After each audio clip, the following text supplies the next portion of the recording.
Okay, కూర్చోండి. BRS తోటి 19 ఏళ్ళు మీరు బీఆర్ఎస్ తో ఉన్నారు. యాప్ ఎక్కడ వచ్చింది, ఎవరి వల్ల వచ్చింది, ఎందుకోసం వచ్చింది?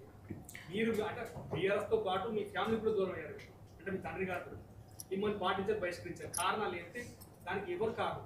ఇక్కడ ఒక్కటి బ్రదర్, మీరు ఎంత స్పష్టంగా కారణం ఏందని అడుగుతున్నారు. నేను కూడా అదే అడుగుతున్నా, కారణం ఏంది, నన్ను ఎందుకే సస్పెండ్ చేసి ఊరేస్టోనికి కూడా కనీసం ఇగో నువ్వు తప్పు చేసినవారు పోయి నేను ఊరేస్తున్నా అంటారు. నన్నేమో తీసి డైరెక్ట్ సస్పెండ్ చేసిరు. నేను ఏం చేయాలి చెప్పి? ఇప్పుడు సస్పెండ్ చేసిన తర్వాత ఆత్మగౌరవం విషయంలో నేను కూడా ఎట్లా కాంప్రమైజ్ అవుతాను? ఒకవేళ ఏదైనా మిస్టేక్ ఉంటే ఇంటర్నల్గా పార్టీ వేదిక మీద పిలిచి అసలు ఏంటి విషయం అని అడిగి ఉంటే నేను కూడా జవాబు చెప్పేది.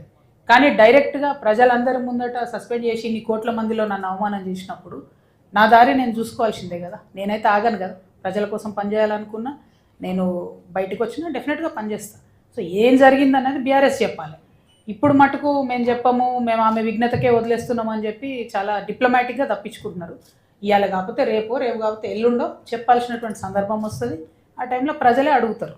నాదేం లేదు, నన్ను సస్పెండ్ చేసిరు, 101% నా తప్పు లేదు అనేది నా భావన. పార్టీ కారణం అడగలేదు. సో నా పని నేను చేసుకుంటూ వెళ్తున్నా. మీరు అన్నారు బ్రదర్, ఇందాక అడిగినారు ఏంటి మీ ఫ్యూచర్ అని. 2029లో ఎన్నికలు వస్తాయని అనుకుంటున్నాను నేను. వచ్చినప్పుడు మాత్రం మేము ఖచ్చితంగా బరిలో ఉంటాం. Thank you. జై తెలంగాణ అమ్మ.